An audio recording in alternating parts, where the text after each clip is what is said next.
Allez, bonjour à tous, c'est Guillaume. Aujourd'hui, on se retrouve sur le montage en commun, donc le Mitsubishi A6M2, donc je vais l'appeler 0, ça sera plus vite.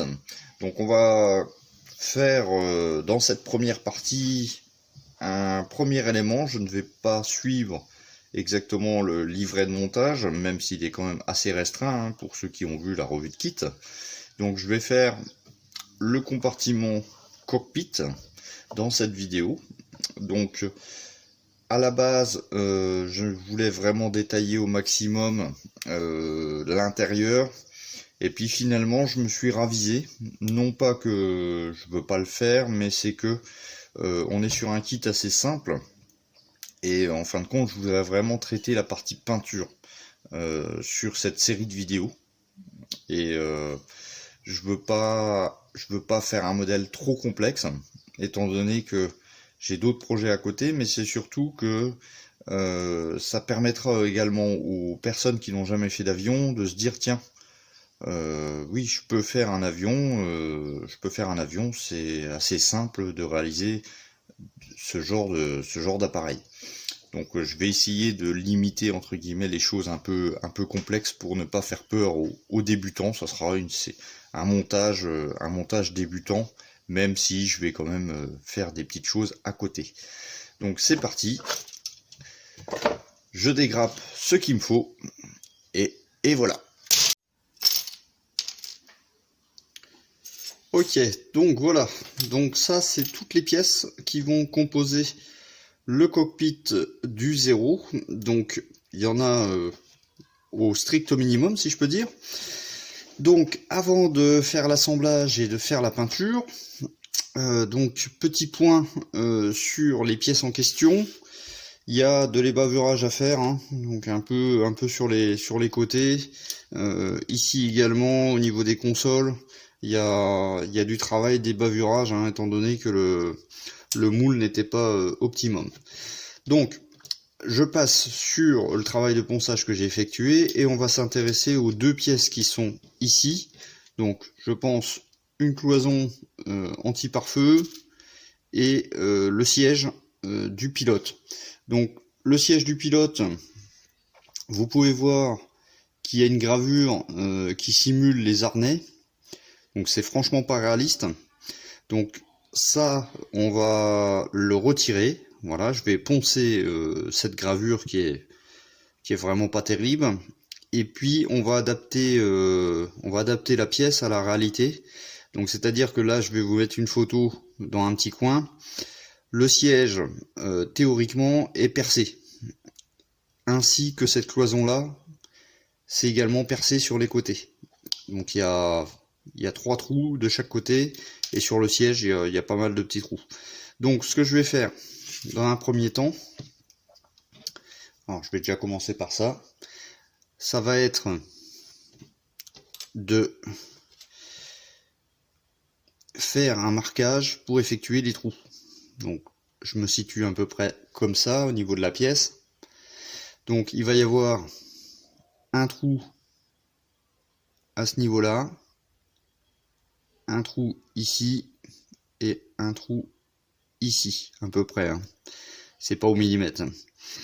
Donc voilà, donc je vais reporter mes trous sur l'autre côté. Donc pour éviter que la vidéo elle fasse 3 heures, je vais faire ça dans mon coin. 1, 2, 3. Voilà. Et au niveau du siège, c'est pareil. Je vais devoir poncer en premier, et ensuite je viendrai faire les petits trous qui composent le siège. Donc je fais ça, et on se retrouve tout de suite après.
Donc voilà, toutes les pièces ont été reponcées, hein. Donc je vous montre au niveau du siège.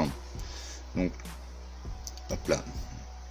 Donc au niveau du siège, après le perçage, il y a de nouveau un ponçage, hein, pour ébavurer les résidus de grappe. On peut utiliser de la colle liquide aussi, hein, pour faire fondre les petits résidus de plastique, mais je préfère quand même refaire un petit coup de ponçage.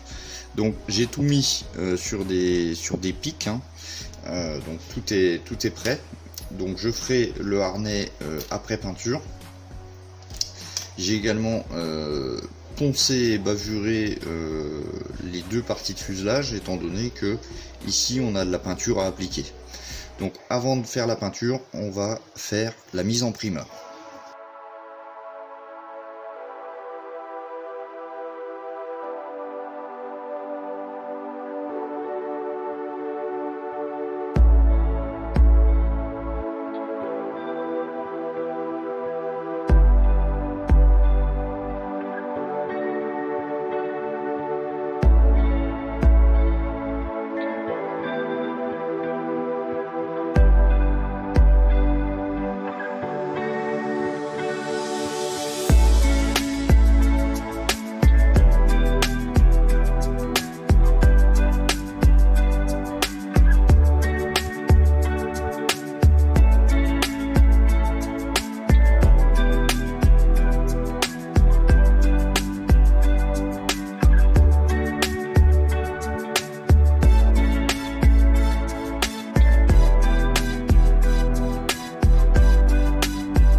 Alors voilà le résultat après la mise en primeur, la mise en après. Donc j'ai fait également ici, je vais tester la peinture intérieure.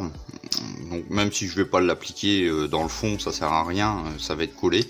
Mais c'est juste pour voir un peu à quoi ça va ressembler. Et puis cette couleur va également servir pour les puits de train. Donc primeur gris, donc sur l'ensemble des pièces. Donc maintenant ce que je vais faire, c'est que au lieu de passer ma couleur de cockpit, je vais essayer quelque chose de récent, enfin de nouveau pour moi. Je vais passer une couleur métallique et ensuite je viendrai passer ma couleur de base. Ça va permettre en fin de compte avec par exemple de poncer à différents endroits et retrouver ma peinture métallique. Un peu comme si que la peinture est écaillée pour de vrai. Donc je passe une peinture métallique maintenant. Donc résultat de la couche métallique, donc SM201, donc c'est du super fine silver. Donc là on a vraiment l'impression d'avoir un gris un petit peu métallisé. On n'est pas vraiment sur du rendu métal, il aurait fallu passer une couche de noir brillant avant. Mais étant donné que moi c'est juste une sous-couche, j'ai pas voulu faire des étapes supplémentaires. Donc là, je vais passer ce coup-ci la couche de peinture de base. Donc, j'ai vu sur le groupe que certains ont utilisé cette référence. Donc, c'est le Nakajima Cockpit, donc 127, C127. Moi, je vais partir sur celui-ci. Donc, c'est le C126. Et donc, ça, c'est le cockpit Mitsubishi. Voilà. Donc, il va y avoir cette peinture ici, sur le siège, là, et puis sur les contours du cockpit, pour faire le test, j'ai acheté cette peinture-là, Metallic Blue Green, le C57. Une fois que c'est passé, je viendrai érafler, donc soit avec un LED d'un cure-dent, soit avec du papier à poncer, pour retrouver l'aspect métal qui est en dessous. Donc bien entendu, je vais pas tout poncer, ça sert à rien. C'est simplement pour faire des éraillures. Alors, il y a plusieurs choix. Soit on peut, à cette étape-là, on peut utiliser ce qu'on appelle les méthodes de shipping. Donc soit on met par exemple du gros sel, soit on met de la laque, soit on met du produit spécial shipping, et ensuite on vient passer les couleurs, et avec de l'eau on vient érafler la peinture. Moi techniquement j'ai pas besoin de m'ennuyer pour ça, parce que ça va être très très léger. Donc je vais faire ça avec un léger ponçage, mais sachez que vous pouvez le faire. Donc voilà, donc c'est parti pour les couleurs de base. Je vais quand même effectuer un petit masquage ici pour conserver ma couleur métal. Voilà, pour pas recouvrir entre guillemets le vert partout. Et puis en avant quoi, en avant Guingamp.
Résultat de notre peinture C126.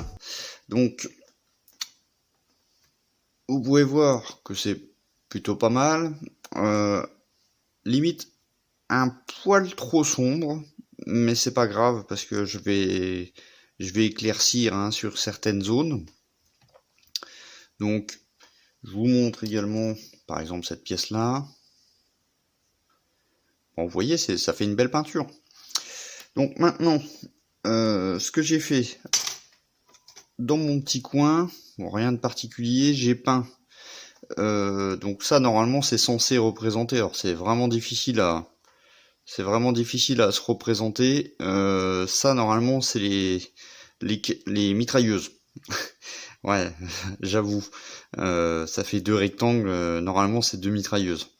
Bon, voilà, on sait que le kit n'est pas top hein, au niveau des détails.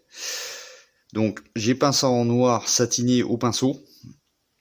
Donc le rendu plutôt sympathique. Vous voyez. Alors, je voulais revenir sur mon histoire de sous-couche métal.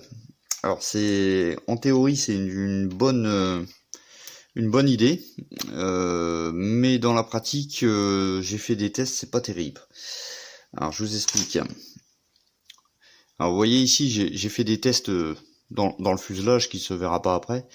Là j'ai utilisé un petit peu de thinner avec un pinceau et bon je traverse toutes les couches.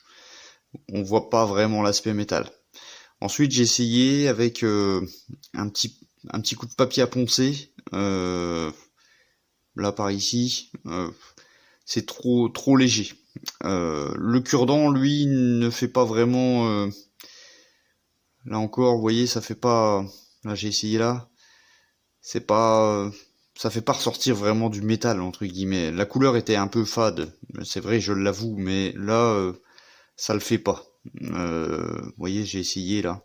Donc, retour à la case départ entre guillemets. Tant pis, il fallait que je teste. Je vais passer du vernis satiné sur tout ça. Pourquoi? Parce que j'ai des retouches à faire.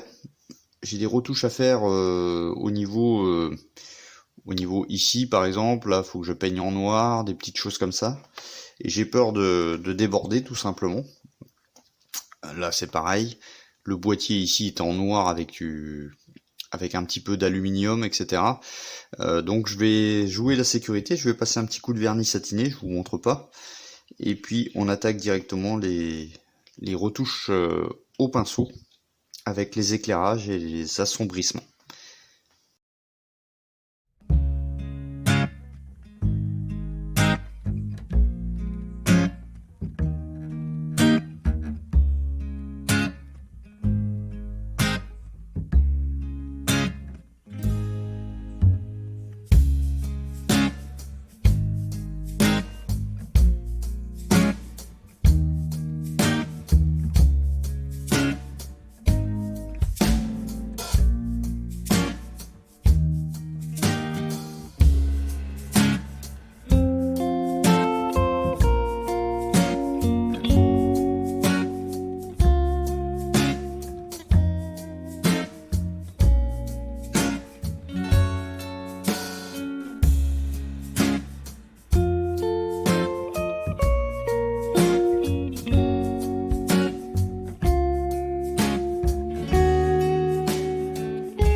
Allez, quelques étapes se sont passées, donc j'ai avancé dans mon coin.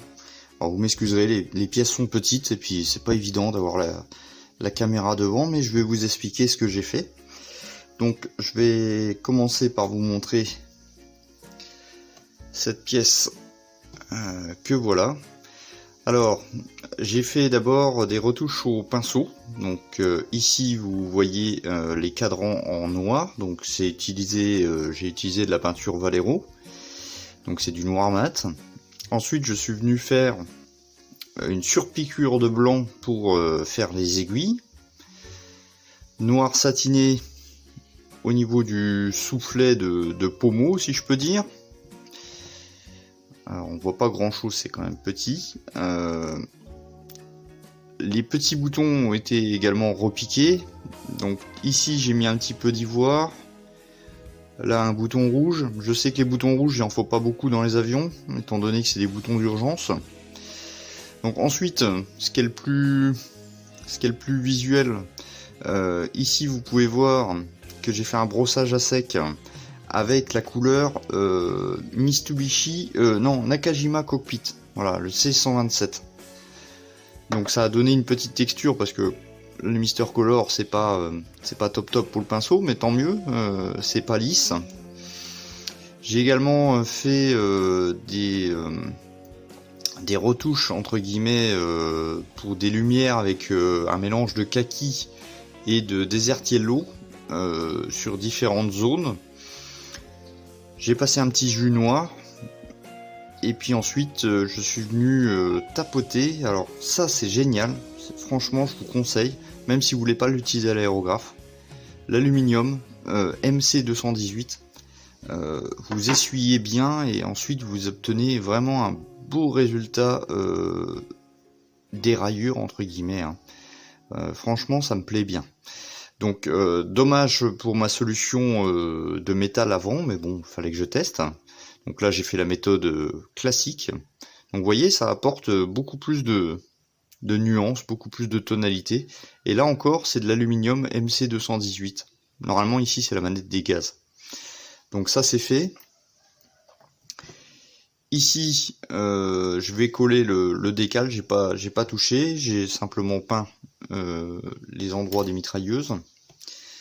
Donc cette pièce là est pour moi peut-être la plus jolie. Donc noir satiné, du German Grey sur les boutons, et là encore j'ai vu sur les photos, il y a une toute petite, il y a des petits curseurs en fin de compte en blanc, donc j'ai refait ça au pinceau. Ici j'ai utilisé de l'aluminium sur les petits fils de raccordement, donc de la couleur Nakajima pour donner du relief, du German Grey ici, du noir matelas, ici c'est de l'aluminium, et puis quelques, vous voyez c'est très très léger, quelques petites terraflures pour voir entre guillemets que le cockpit était usé. Donc ça c'est bon. Sur cette pièce ici, pas grand chose. Du mélange kaki là pour faire ressortir un petit peu d'ombre, un petit peu d'éraflure. Au niveau du fuselage, c'est pareil. Ça donne tout de suite vie, hein, je trouve. Donc un petit peu d'éraflure, un petit peu de noir mat, un petit peu d'iron. J'ai fait des petits mélanges comme ci comme ça, et ça donne vie à la maquette, si je peux dire, à la pièce. Tous ces petits détails de peinture. Donc vous voyez, c'est pas énorme. Et au niveau du siège, le siège, je suis resté assez light. Voilà, donc là j'ai simplement fait des éraillures d'aluminium. Donc pareil, très très léger. Mais il fallait que ça soit cohérent. Il fallait que si je fasse des éraillures sur la pièce qui est inférieure ici, il fallait que je le fasse également sur le siège. Donc il me reste quoi à faire? Simplement le harnais. Donc je vais essayer de vous montrer comment je vais procéder. Le harnais, et puis ensuite on colle tout.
Nous voici arrivés au terme de cette vidéo. Alors j'ai quand même pas mal coupé pas mal de séquences.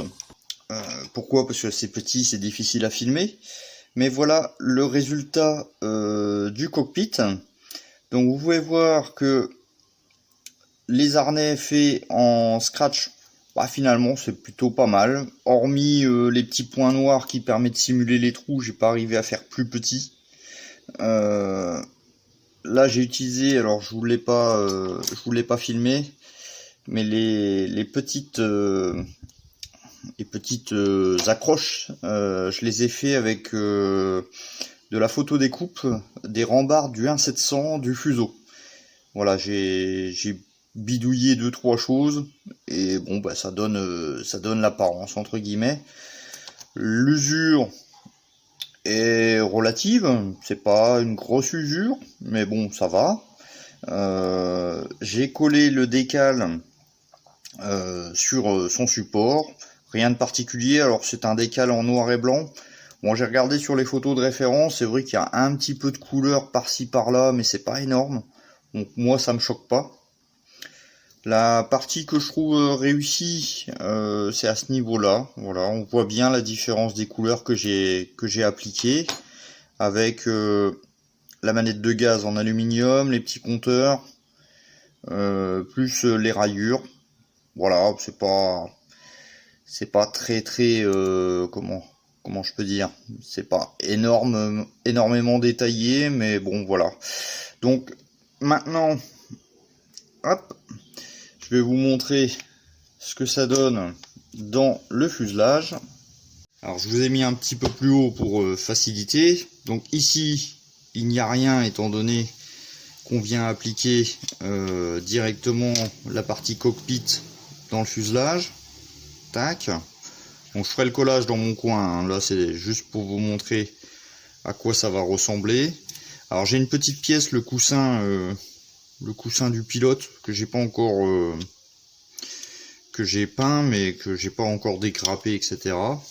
Alors hop, donc ça s'assemble bien, voilà. Et donc allez, maintenant il va me manquer de la lumière, voilà. Et donc on va voir voilà le cockpit dans son logement. Alors je pourrais coller de suite, hein, mais je me garde encore une journée de réflexion, savoir si je fais les rivets ou pas. Si je fais le rivetage complet, ça sera plus facile de faire par demi-fuselage.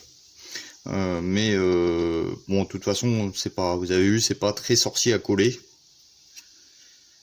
Donc voilà à peu près ce que ça va donner. Hop là. Voilà. Donc au final, quand tout sera fermé, on va voir quand même quelques détails. Voilà. Donc, hop là, c'est ouverture facile. Donc, ce que je vous dis à la prochaine. N'hésitez pas à rejoindre le groupe du montage en commun, soit pour participer, soit pour visionner. N'oubliez pas la phrase magique, sinon vous serez refusé. Et donc on se dit à bientôt, soit pour la suite de ce 0 ou la fin du fuseau. Voilà, je vous dis à bientôt. Merci d'être passé par là. Ciao, bye bye.